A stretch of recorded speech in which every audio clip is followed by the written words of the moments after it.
गुरुर्ब्रह्मा गुरुर्विष्णुर् गुरुर्देवो महेश्वरः गुरु साक्षात् परब्रह्म तस्मै श्री गुरुवे नमः।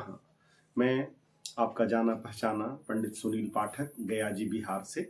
यहाँ हम अपने ब्राह्मण समाज और गयापाल समाज से प्रोत्साहन पाते हैं और उनका आशीर्वाद हमारे ऊपर लगता है।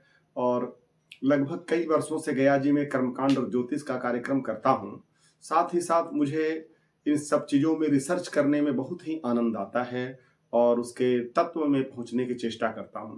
आज हमारे पास 150 लगभग कॉल आया है, जिसमें ग्रहण का निर्णय और होलिका दाह का निर्णय, होली का निर्णय इत्यादि विषय लेकर के। तो इन्हीं विषयों को बताते बताते मेरे मन में भाव आया कि क्यों न एक वीडियो बनाया जाए जिससे सदा के लिए आप ग्रहण और अपने होलिका दाह को समझ लें।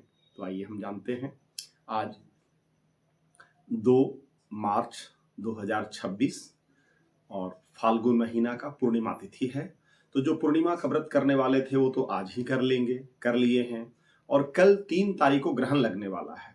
तो 2 बातों को मैं आपको बताना चाह रहा हूं। सबसे पहले होलिका दाह जो अगजा करते हैं, पूर्णाहुति करते हैं वर्ष का, तो उसका नियम यही है कि वर्ष के फाल्गुन महीना का जो पूर्णिमा है वो पूर्णिमा मिलना चाहिए, रात्रि काल मिलना चाहिए, भद्रा नहीं होना चाहिए और सायंकालीन जो पूर्णिमा होती है उसी को लेना है।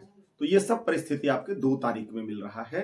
3 तारीख में ये नहीं मिल पा रहा है क्योंकि 3 तारीख में रात्रि काल में प्रतिपदा आ जा रहा है। तो इसलिए आज ही होलिका दाह होगा। अब ध्यान ये है कि जो होलिका दाह होगा वो कब होगा, जैसे शाम के समय से लेकर के और सुबह 4:56 तक बनारस के पंचांग में भद्रा बताया गया है। तो भद्रा में कैसे होगा, तो उसमें कुछ विद्वानों का निर्णय था कि यदि सूर्योदय के बाद तक भद्रा रह जाए तो भद्रा में ही आपको होलिका दाह करना होगा। तो उसमें खगोलीय या ज्योतिष के गणना के अनुसार भद्रा का मुख और भद्रा का पूंछ का निर्णय किया जाता है। वो एक अलग व्यवस्था है, वो मैं आपको, यदि आपका क्वेश्चन उसमें होगा, प्रश्न होगा तो समझाऊंगा। तो भद्रा का पुच्छ कहते हैं। जैसे भद्रा 12 घंटे का है तो उसको 5 भाग में बांट दिए और आधे भाग के बाद वाला जो भाग आएगा उसके तीसरे चरण में पुच्छ करना इत्यादि विषय है। तो पुच्छ में करेंगे। वो कब परिस्थिति आती, जब आपका सूर्योदय काल तक भद्रा रहता, लेकिन सूर्योदय से पहले 6 से अधिक समय तक के बाद सूर्योदय है 6+ में, और भद्रा 4:56 में समाप्त होती है। इसलिए ये 2 तारीख की रात्रि और 3 का भोर में होलिका दाह का निर्णय लगभग 5 बजे हम सब होलिका दाह मनाएंगे। ये सदा सर्वदा के लिए निर्णय समझिए कि होलिका दाह का निर्णय कैसे करना है। फाल्गुन महीने का पूर्णिमा होनी चाहिए, रात्रि काल होना चाहिए, भद्रा नहीं होना चाहिए। और यदि भद्रा मिल रहा हो, भद्रा मिलना ही है क्योंकि प्रत्येक पूर्णिमा के प्रारंभ में भद्रा रहती ही है, तो फाल्गुन महीने में भद्रा रहेगी। तो यदि सूर्योदय काल तक भद्रा रह जाए तो उस परिस्थिति में भद्रा के पुच्छ जहां पे पड़ता है, पुच्छ का भाग जितना टाइम तक आएगा उस भाग में होलिका दाह होता है। लेकिन इस बार सूर्योदय 6+ में है और 4:56 में भद्रा समाप्त हो रही है। तो आप 5 बजे भद्रा समाप्ति के कुछ देर के बाद होलिका दाह कर सकते हैं। यह निर्णय सदा सर्वदा के लिए समझ लीजिए, सब दिन काम आएगा। अब रह गया ग्रहण का निर्णय। तो ग्रहण कल 3 तारीख को लगने वाली है। तो 3 तारीख को जो ग्रहण है वो विश्व के कई स्थानों पे दिखेगी। उसका टाइमिंग है 3:20, अर्थात यहाँ जो हमारा भारतवर्ष में चंद्रोदय उस समय नहीं होता, तो बाहर में ही विदेशों में जो ग्रहण लगेगा वो 3:20 उसका समय है। जो अपने भारत में और हम गयाजी में रहते हैं तो इस जगह पे जो ग्रहण दिखेगा वो ग्रहण लगा हुआ चंद्रमा का दर्शन होगा, जो 5:52 में यहाँ आएगा और 15 मिनट के लिए होगा, यानी 6:07 तक गया में ग्रहण का निर्णय है।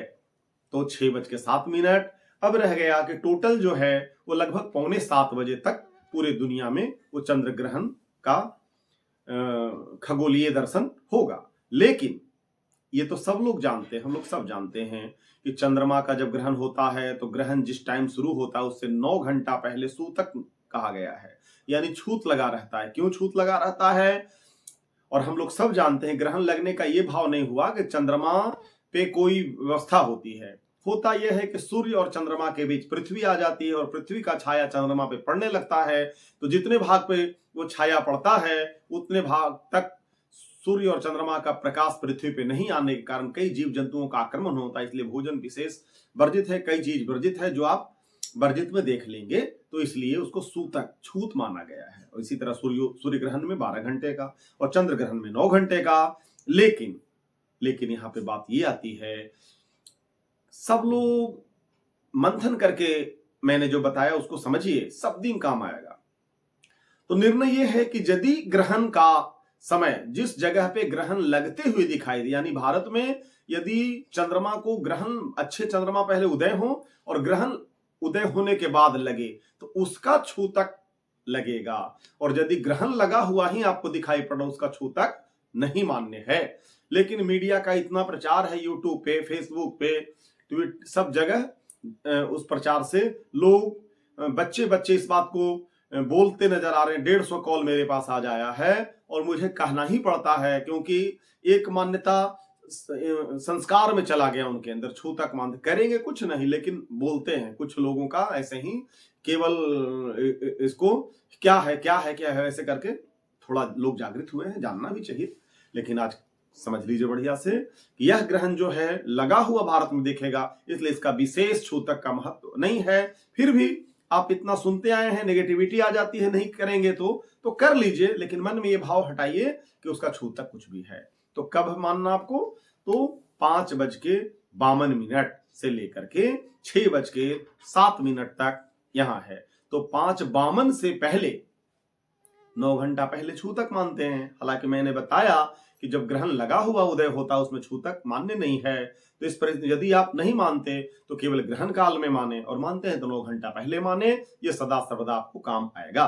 तो यहां तक निर्णय ग्रहण का मैंने किया कि ग्रहण आपके यहाँ 5:52 में है गया जी में या बिहार में, और 6:07 तक। इसलिए भारतवर्ष के कुल कई क्षेत्रों में अक्षांश, देशांतर और बेलांतर के दूरी के अनुसार 2-4 मिनट आगे पीछे करके ग्रहण 15 मिनट तक दृश्य होगा, और लगा हुआ ही होगा और लगा हुआ ही अस्त हो जाएगा।